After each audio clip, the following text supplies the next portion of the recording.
Que vive ahí. Ahí se queda. Donde el parásito alcanza la vida Adulta. adulta. Intermediario es cuando no tiene fase larval. Por ejemplo, ¿cómo se llamaba la tenia del cerdo? Solium. Solium. ¿Y el cerdo qué es? Intermediario. Intermediario. Sí. Sí, porque a nosotros se reproduce, ¿no? Es que se queda en... O definitivo. Definitivo. Es intermediario.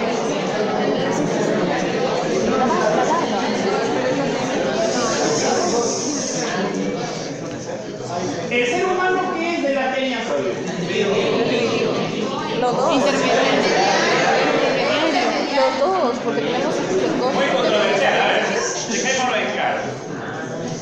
El cerdito es el hospedero intermediario. El ser humano es el que permite el desarrollo adulto de la tenia Solium, siendo entonces el hospedero definitivo. Sin embargo, en ese ciclo que tiene la tenia Solium, el ser humano también se puede comportar como intermediario. Como intermediario. Cuando sus glándulas llamadas cisticercos, ¿no? se ubican en alguna estructura de nuestro cuerpo, que usualmente son muy afines al sistema nervioso, ¿no? Las neuro. Muy bien. La vaca. Saginata. Saginata. Ahí sí nosotros somos solo hospederos definitivos. Y la vaca es el hospedero intermediario. ¿Cómo se llama la tenia del perro? Echinococcus granulosus. Echinococcus granulosus. ¿Y el perro qué es? Es el hospedero definitivo. Definitivo, así es. El hospedero intermediario es el ser humano. ¿Y quién más? Algunos herbívoros podrían ser las ovejas. Así es. ¿No? Una tenia, ¿recuerda cuáles son las partes de una tenia? Los proglótidos, El escólex, las ventosas, la cabeza. los proglótidos. ¿Dónde están los ganchos, las ventosas? Luego, ya, la cabeza. Es el escólex. Y luego vienen las proglótidas, que en su conjunto, ¿qué constituye? La estróbila. Pero hay una parte transicional entre cabeza, entre escólex y las proglótidas, que es el cuello. ¿Por qué es tan importante el cuello? Porque el cuello es la parte generativa, ¿recuerdas? Es la parte que permite la formación de nuevas proglótidas.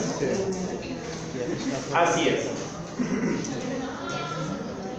La hidratidosis es una enfermedad, ¿no?, que llega al ser humano o a algunos herbívoros por consumir alimentos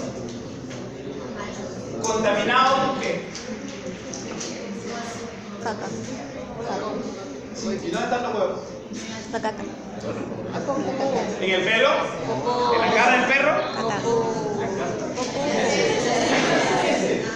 Alimentos contaminados con eso. Y te pregunto, ¿y la neurocisticercosis cómo se adquiere? No, ciclo de Lorenz. Ciclo de Lorenz. Ese es Ascaris. Cuéntame, ¿cómo es el ciclo de Lorenz?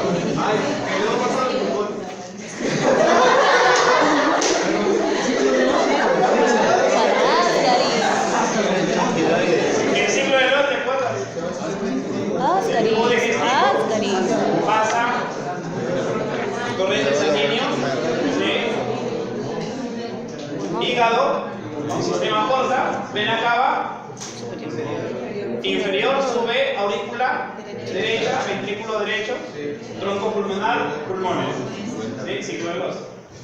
Y hace una reacción. ¿Cómo se llama ese síndrome? El síndrome de Loeffler. Muy bien, ¿no? Es una reacción anafiláctica. ¿Sí? Y a ver si están recordando algunos, ¿no? Pero no me responden todavía cómo el ser humano adquiere neurocisticercosis. ¿Por la carne? No, eso no. Pues el mereces.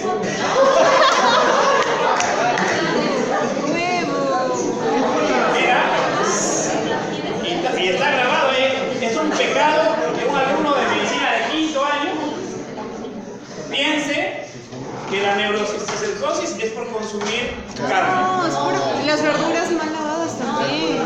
No, también no. Las mal lavadas. Es por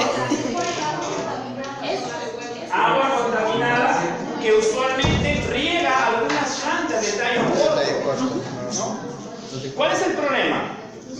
El ser humano que tiene la tenia sóleo, tiene la tenia adulta, elimina huevos y proglótidas en sus heces, ¿no? Que van por el desagüe y que lamentablemente algunos inescrupulosos, ¿no? Riegan plantas con aguas hervidas, ¿ya? Entonces estos huevos están ahí en la lechuga, por ejemplo, ¿no? Que finalmente es consumida. Y esto eclosiona y sale el cisticerco. Entonces no es por carne, ¿no? Como muchos piensan, porque algunos saben que confunden la triquina, ¿no? Con el cisticerco. Y lo que más tenemos nosotros en el Perú, ¿qué es? Cisticerco. Epidemiológicamente no contamos con una incidencia importante, ¿no? de triquinosis, que sí lo hay donde, en el sur, ¿no? en Chile. Bien, entonces la hiatidosis es una enfermedad de distribución mundial, ¿no? Y que está relacionado con ganadería, ¿no? Hablaba de los herbívoros como intermediarios también, ¿no? Con bajos niveles socioeconómicos y la ausencia de educación sanitaria. Es cierto, ¿no? Si gente pobre, tener un perro no es difícil. Bueno, tener un perro de marca, tú que de repente tienes un perro, no sé, especial, eso de $2,000, $3,000. La gente común y silvestre tiene un perrito que da luz 7, 8 y regala para todo el vecindario. Perritos que no tienen los cuidados correspondientes, ¿no? Y que finalmente pues son focos de infección. Entonces es una zoonosis producida por un metacéstode conocido como Echinococcus granulosus. Este céstode, dentro de la clasificación, ¿a qué pertenece? Sigo fastidiando yo. ¿Qué es? ¿Es un anélido, es un nemato o es un platelminto? Pero sí es tenia, es platelminto. Ya no voy a preguntar. El juez definitivo, ¿no? El perrito, ¿ya? Intermediarios, algunos herbívoros y el ser humano. Y la infección en el hombre ocurre habitualmente en la niñez, ¿por qué? Porque el niño se lleva todo justamente por la afinidad pues, que hay, ¿no? Desde los niños con los perritos. ¿Ya? En el caso del adulto persiste, ¿no? En algunos, pero la mayoría pues, no es de interactuar tanto, ¿no? Con el perrito ni permitir que éste haga contacto directo pues, con su boca, con su cuerpo. En cuanto a su distribución, está influenciada por muchos factores, ¿no? Como había mencionado, económicos, culturales, ¿no? Y especialmente en convivencia con el ganado. Ten en cuenta que en el campo se acostumbra a tener los perros también para que ayuden a la movilización pues, del ganado. La relación hombre-mujer 3:2, 74% de casos a nivel rural, el 83% de los pacientes presentan lesiones únicas. ¿Ah? El Perú es un país endémico. ¿Qué significa? De que estadísticamente hay un número de casos determinados que se espera recibir por año, ¿no? En diferentes departamentos de nuestro país. Así es, tiempo y espacio, ¿no? Que afecta principalmente a regiones agrícolas, ganaderas, ¿no? Habiendo sido publicado que más del 95% de los casos provienen de la Sierra Central y del sur del país. El ganado es intermediario de este tratamiento, ¿no? Las ovejas, pueden ser los bovinos también, caprinos, por cierto, que es parte de lo que crían en nuestras regiones, ¿no? Y que principalmente está en la sierra, ¿no? Un 60% aproximadamente. De acuerdo con estadísticas publicadas por el Ministerio de Salud, ¿no? Cerro de Pasco, Huancavelica, Arequipa, Puno y Cusco registran las tasas más altas de infección, coincidentemente, ¿no? Sur y Sierra. Aquí vemos, ¿no? Una tabla, unas barras que nos indican los departamentos más comprometidos, los que acabo de mencionar. Distribución por regiones básicas, ¿no? Sierra 14.2 principalmente. En cuanto a la morfología del equinococo granuloso, recordábamos hace un instante, tiene una cabeza cólex con ventosas, 4, estas le permiten fijarse, ¿no? A la pared. La Taenia solium se llama así, solium es soldado, ¿no? Porque tiene coronas de ganchos que le permiten anclarse mejor en la pared del intestino. En el caso del equinococo granuloso también tiene una doble corrida de ganchos. Presente el cuello, que es la zona generatriz. Una Taenia, por ejemplo, una señora que trae un niñito que en un frasco, una botellita, traía un pedazo de Taenia, y ella decía de que había visto que le salía por el esfínter anal y la había arrancado, pensando ella que con eso pues había muerto la Taenia, ¿no? Y decía, mira, acá la trae. Y tú sabes que las proglótidas salen mientras que no se mantenga el escolio, ¿no? Y el cuello no va a haber ningún problema, va a seguir reproduciéndose. Son hermafroditas, ¿no? ¿Qué le darías como medicamentos? Metronidazol. Pobre paciente. Bueno. Y el cuerpo estróbila, que algunos no recordaban ese nombrecito, que está formado por proglótidas. En el caso del equinococo granuloso son 3. En el caso de la Taenia saginata son en promedio 1000. Y la Taenia solium tiene aproximadamente 800. Estas 3 proglótidas, ¿no? Una inmadura, una madura y la grávida, que porta ambos aparatos reproductores. Los huevos, vista microscópica, ¿no? Son de forma elipsoidea, 30-40 micrómetros. Contienen un embrión hexacanto, un cósfera, ¿no? Que es el primer estado larvario, y una envoltura muy resistente. Los huevos son capaces de sobrevivir a condiciones climáticas adversas. Mira, pueden vivir más de un año en ambientes húmedos, entre 4 y 15 grados centígrados. Toleran bien temperaturas muy altas. Desinfectantes normales son inefectivos contra los huevos. O sea, si te venden la idea de que con lejía desapareces todo, es falso, ¿no? Sensibles a la desecación, ¿no? Recién a 60-80 grados centígrados mueren. O sea, en el borde, ¿no? Ebullición por 20 minutos lo destruye completamente. ¿Cómo se contagia? Una vez que ya estos se encuentran en las heces, y que puede diseminarse en los alimentos, estos ya son infectantes, los huevos acceden al hombre por dejarse lamer o acariciar por un perro que está infestado, o ingerirlo con vegetales u otros alimentos contaminados. Entonces aquí tenemos el ciclo biológico que también les han enseñado en su momento, ¿no?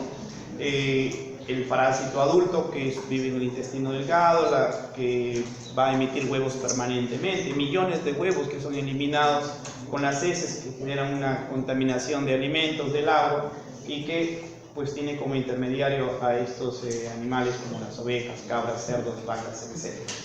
¿Cuáles son las localizaciones más frecuentes? El hígado, ¿no? El hígado, 78%.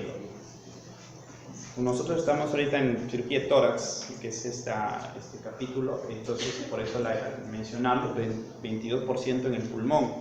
Es muy importante el diagnóstico correcto, porque si hay un mal diagnóstico, el tratamiento quirúrgico puede ser equívoco y por lo tanto comprometer la vida del paciente. ¿A qué me refiero?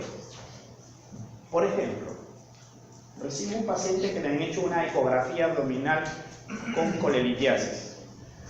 El paciente refiere que tiene cierta incomodidad, que tengo que sacarle la vesícula porque tiene cólicos, náuseas, vómito, etc. Perfecto. Se le programa para la cirugía, el paciente llega a sala de operaciones y yo, oh sorpresa, el que había hecho la ecografía no se había dado cuenta que tenía un tremendo quiste al lado, que suele ocurrir, ¿ya? Entonces, tú ves un quiste en el hígado, ¿qué hago? Yo he escuchado esto en sala de operaciones. Aspíralo por ahí. A veces el anestesiólogo, que ya se olvidó de todo lo que aprendió en la universidad, ¿no? Le dice, oye, ¿qué es eso? Ah, un quiste. Aspíralo por ahí. ¿Qué pasa? ¿Qué pasa si lo abro? Se disemina. Se disemina por todo la cavidad y es una sentencia de muerte para el paciente. ¿Cómo se llama la prueba laboratorial para quiste diatídico? Arco quinto, muy bien, ¿no? Es pregunta de examen, ¿no? Arco quinto. Examen desplazado. Y en el manejo del quiste hidratídico hay que usar hipersodio, ¿no? Para destruir primero, ¿no?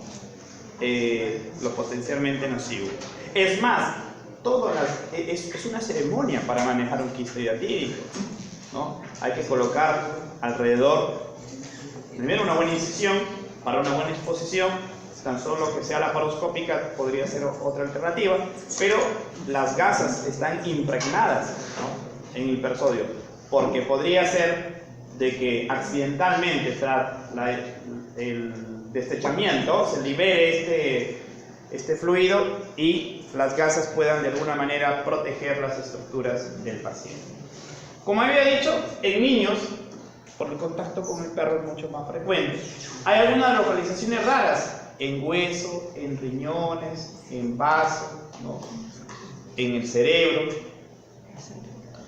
Crece lentamente, alrededor de 1 centímetro por año, obviamente haciendo efecto de masa, ¿no? Va creciendo. Si es a nivel del cerebro, la sintomatología va a ser más precoz, porque aquí no hay espacio, entonces ocurre un fenómeno de hipertensión intracraneal o endocraneal, ¿no? Diferentes que estén en el hígado, pues ahí va a crecer, crece y algunos barrigoncitos, pues no hay ningún problema, el abdomen se eleva y no hay efecto compresivo contra alguna estructura importante, excepto que al crecer me comprima la vía biliar. Y si me comprime la vía biliar, entonces el paciente se va a teñir amarillo, se va a poner histérico y ahí empieza ya el diagnóstico diferencial, ¿no? Vamos, dime uno. ¿Qué dice? Coledocolitiasis. Colangitis. Anemia política también. Ya, colangitis es una complicación. prácticamente una complicación del músculo. Una neoplasia periampular. Cirrosis. Una pancreatitis. Pancreatitis. Bueno, podría ser ese cálculo ser clavado en la fibra. Un tumor de clase. ¿Ya? ¿Qué es un tumor de clase? Un tumor de la vía biliar. Ya hay una complicación, ya, muy bien. O sea, arriba, ¿no? Ya, proximal. Colangiocarcinoma. Bien. A ustedes están llevando cirugía también, ¿no? Sí. Con razón. Y ahí vemos, mira, a ver, las vesículas. Gracias. Oh, estos son un espécimen. Eso me lo regaló mi hermano. ¿Cuál es la constitución del quiste hidratídico? Bueno, el líquido hidratídico es transparente como agua de roca. Está su densidad, su pH, ¿no? Iones, vestigios de albúmina, lípidos. Los elementos figurados macroscópicos, obviamente las vesículas hijas que veías hace unos momentos, ¿no? Y microscópicos, vesículas prolíferas, protoescólices y los ganglios. En cuanto a la clínica, inicialmente no hay sintomatología porque es pequeño, no es asintomático. Posteriormente va creciendo. Si estamos hablando de quiste diatídico pulmonar, ¿qué va a haber? Tos, cuerpo extraño, ¿no? ¿Ya? ¿Qué más va a haber?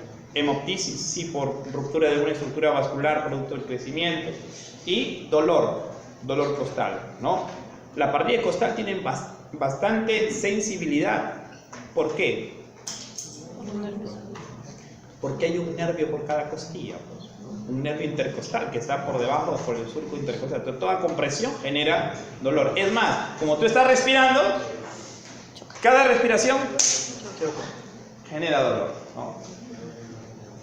En la fase de ruptura, ¿no? Hay vómica y datídica, se rompe el quiste. Y fase de cavidad residual puede haber hemoptisis, broncorrea mucopurulenta, catarros y halitosis. Puede haber un síndrome de derrame pleural, sí, ¿no?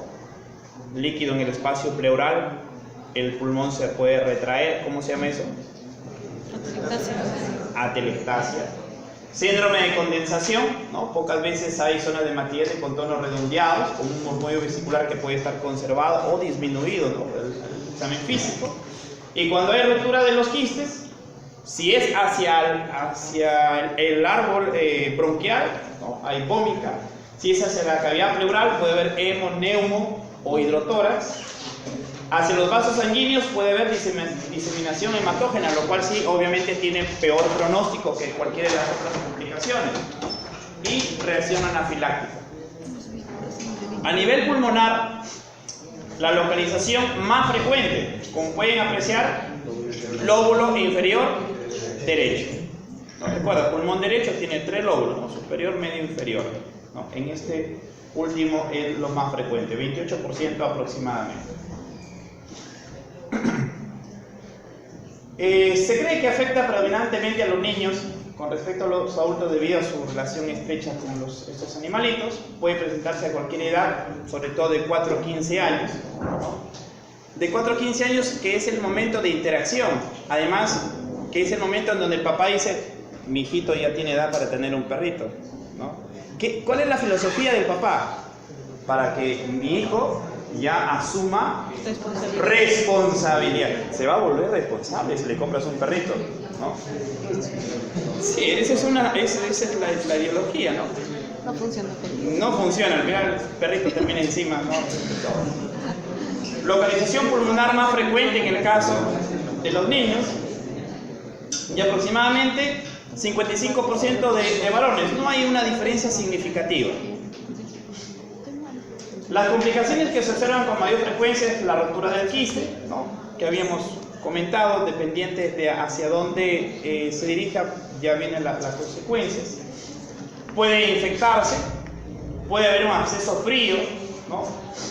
Que es una infección limitada en el endoquiste, de escasa sintomatología, que se presenta con un cuadro solapado y progresivo. Puede haber un absceso agudo, que puede ser un foco séptico, y una reacción anafiláctica importante, con siembra pleural posterior a la ruptura. En cuanto al diagnóstico, como toda enfermedad, una anamnesis adecuada, ¿no? El antecedente, el contacto con el perrito, el examen físico, algunos síntomas inespecíficos, porque dolor torácico, porque hemoptisis, ¿no? Si te viene un paciente con hemoptisis, ¿qué es lo primero que vas a pensar? Tuberculosis, es inespecífico, ¿no? Tos crónica igual, tos crónica y hemoptisis nos han enseñado que eso es tuberculosis. En cuanto a la radiografía de tórax, hay algunos signos característicos, ¿no? Que tú debes ir aprendiendo en diferentes. Ahorita que estás llevando cirugía, por ejemplo, signo de grano del café. Vólvulo ¿no? Signo de fila de monedas. Obstrucción de intestino delgado. Ya, muy bien. Reloj de arena.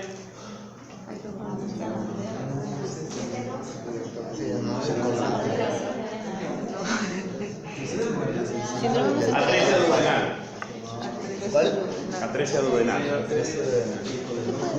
Ya. Bueno, a nivel de esta enfermedad, por ejemplo, tenemos el signo del neumoperiquiste, cuando el aire se ubica por dentro del envoltorio, ¿no? Y lo separa del endoquiste. El signo del camalote, que es cuando el quiste se ha vaciado parcialmente y es posible observar las membranas flotando, ¿no? en el líquido hidratídico. También un signo de imagen poligonal, cuando el quiste se ha vaciado completamente y solo van a quedar las membranas, ¿no? Aquí tenemos algunas imágenes. Membranas flotando, ¿no? Mira, membranas flotando dentro del quiste. Es el signo del camalote. Aquí vemos otro espécimen, aquí la representación gráfica del mismo. Aquí está la vesícula principal, ¿no? Aquí tenemos esta radiografía a nivel de pulmón izquierdo, importante, más casi el 50% del parénquima comprometido, ¿no? Aquí vemos bilateral.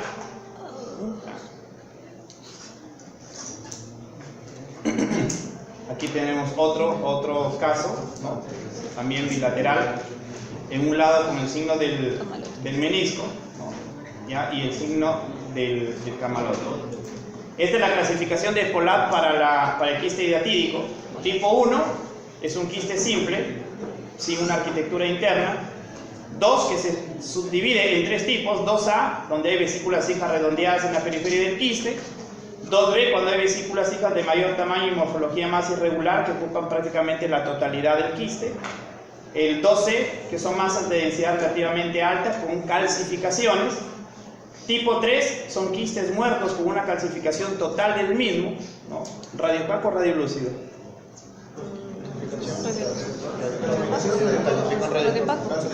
Radio opaco. Radio opaco. Eso, recuerda, aire es radio lúcido, color Negro. negro. ¿Ya? Cosas recontra básicas, una placa radiográfica. Tú no vas a describir, ay, veo pulmones. ¿No? Signo tal, radio opaco, radio lúcido, disminuido, ¿no? Colapsado. Y 4 es un quiste complicado, ¿no? Por rotura o sobreinfección. La tomografía axial complementa los hallazgos de la radiografía simple. Es de gran valor para identificar el componente del líquido del quiste. Es útil para precisar características de la pared del quiste, ¿no? Y seleccionar más adecuadamente el proceso quirúrgico, lo que venía diciendo, ¿no? Diagnóstico adecuado para el tratamiento quirúrgico correcto.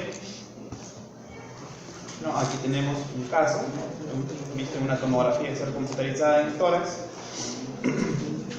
Exámenes de laboratorio, tenemos varios, ¿no? Inmunoelectroforesis, prueba de aglutinación, hemoglucinación directa, pero sin duda alguna la prueba más común y corriente que vas a ver en todos los hospitales de nuestra ciudad es la doble difusión arco quinto, ¿ya? Que se le puede realizar en laboratorios de bajos recursos, tienen una sensibilidad semejante a la inmunoelectroforesis. Entonces, ¿para qué irnos hasta lo más difícil y costoso? ¿No? Si puede hacerse algo que está a la mano, entre comillas, porque en el Almanzor, yo que he hecho la residencia ya, se solicita arco quinto, respuesta, no es reactivos, y es de bajo recurso, sencillo, fácil y barato, aparentemente. También se puede hacer estudios de ELISA para detención de portadores no sintomáticos, intradermoreacción de Casoni, anticuerpos monoclonales también, un hemograma que permite detectar cierto grado de eosinofilia. Recuerda que hay una reacción anafiláctica frente a la presencia del quiste hidratídico.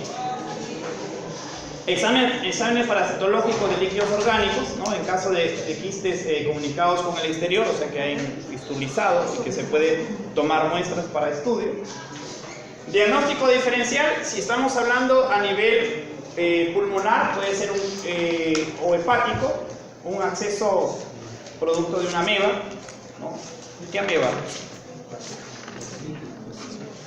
¿Qué ameba puede causar un absceso a nivel hígado? La presión hepática es una ameba, por Dios. Paguen eso, ¿eh? La presión hepática Entamoeba. La entamoeba isomílica. ¿Qué es la función hepática?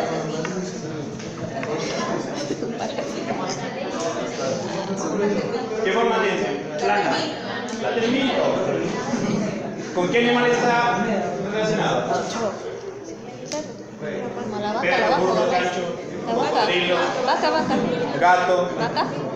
rata, Vaca. hipopótamo.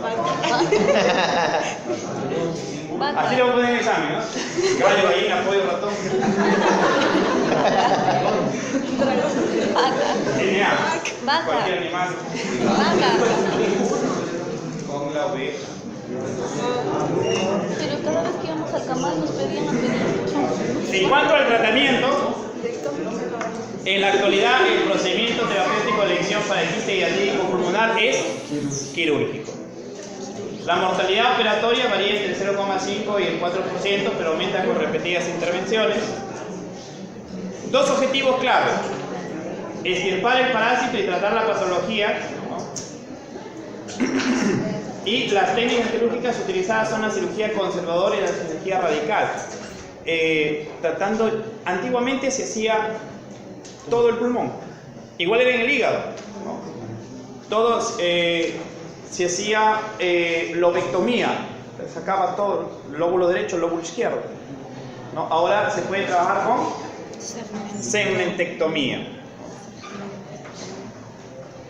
Si el caso lo amerita, obviamente se da una lobectomía o, en su defecto, la extirpación total del pulmón.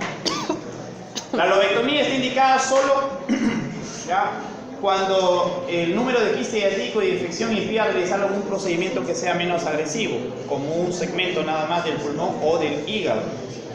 Por ejemplo, si hay un quiste diatídico grande, ¿no?, que ocupe más del 50% del lóbulo, una neumonectomía es excepcional solo en caso de que todo el pulmón esté involucrado y ya no quede nada de parénquima viable. Cuando se trata de un quiste intacto, se hace una resección por enucleación sin aspiración con aguja. ¿Qué significa? Que hay que hacer una separación de la membrana laminada del quiste, ¿no?, o sea, el periquiste. Esta es una técnica aplicable a quistes diatídicos no grandes, ¿no?, debido al riesgo de ruptura. Se debe proteger el campo con gasas con hipersodio, ¿ya? Tener a mano 2 aspiradores funcionando antes de empezar. Este es, aunque a veces pasa desapercibido, ¿no?, un detalle muy importante. Muchas veces nos encontramos en sala de operaciones y tú, que ya estás visitando, habrás visto que prendan el aspirador y el aspirador no prende. Acá te cuesta una vida. Por eso no se debe tener uno, sino 2 en el caso, ¿no?, del manejo quirúrgico de un quiste diatídico intacto. Luego de resecar el quiste diatídico se debe evaluar y tratar la cavidad residual, ¿no? Se hace una electrofulguración. Acá tenemos uno gigante, mira, todavía formando parte del parénquima. Es la disección correspondiente. Esta es la cavidad residual y este es el quiste diatídico, ¿no?, aislado. Para tratar la cavidad residual, ¿qué se puede hacer? Sutura de la misma, ¿no?, cierre. Se puede hacer una resección parcial, tipo un destechamiento de la membrana que forma parte de esta cavidad, ¿no?, o un capitonaje, que es la oclusión con unas grietas concéntricas para el cierre permanente de esta zona. Resección y aspiración con aguja. Se ha desarrollado diversas sustancias. La más conocida que he venido repitiendo durante estos minutos: solución salina hipertónica. Se prepara el campo con gasas, los aspiradores, ¿no? Se mantiene en todo momento el pulmón insuflado, ¿ya?, a presión positiva. Se inserta la aguja en la cual se va a aspirar, luego se va a introducir la solución salina. Si nos enfrentamos a un quiste roto, en la etapa aguda el manejo consiste en prevenir las complicaciones, como el vaciamiento del quiste diatídico al árbol traqueobronquial y al espacio pleural. Para eso hay que proteger la vía aérea, hay que tener una adecuada aspiración, drenaje de la cavidad pleural y tratamiento de la anafilaxis. Luego, con el paciente estable, se debe resecar ya el quiste hiatídico, preservando al máximo el parénquima pulmonar posible. En caso de que exista una sobreinfección, se debe drenar el quiste hiatídico, se debe irrigar la cavidad, ¿no?, usando la solución salina. Si la infección es muy severa, con abundante neumonitis periquística, entonces se debe realizar un procedimiento resectivo en bloque. Para el tratamiento farmacológico, lo básico: albendazol y mebendazol, ¿no? En hidatidosis primaria, en un paciente inoperable, en quiste de menos de 7 centímetros de diámetro, como complemento del tratamiento quirúrgico. ¿Cuánto tiempo se le ha de tratar a un paciente con estos fármacos?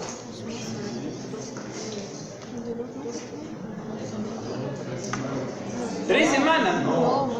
La duración mínima del tratamiento es de 3 meses. Los resultados: desaparición del quiste 35%, va a depender del tamaño del plomero.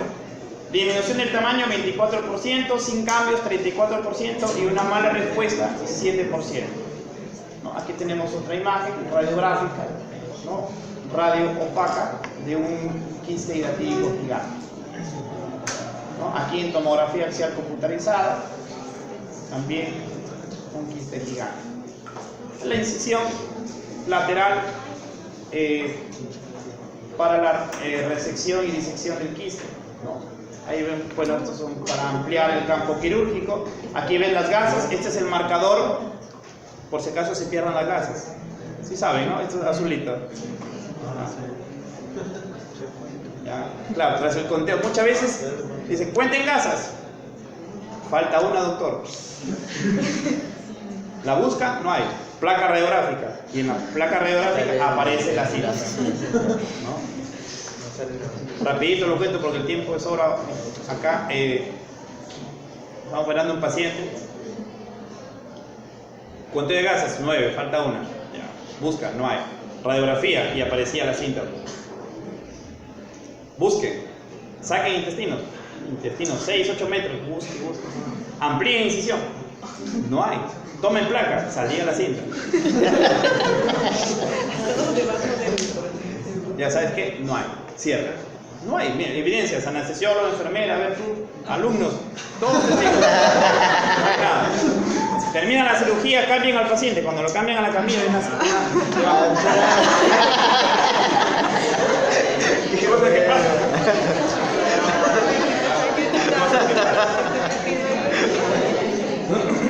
Muestran las gasas empapadas con solución salina. Aquí, esto es punción, aspiración, lavado de cavidad. Este es el aspirador. Aquí se está realizando el deslizamiento del mismo posterior a la colocación de la solución salina, ¿no? Aquí está la apertura ya de la cavidad, todo completamente protegido. Esto ya el momento en el cual se da el manejo de la túnica adventicia, la membrana adventicia del quiste, ¿no? Y aquí vemos ya totalmente drenado.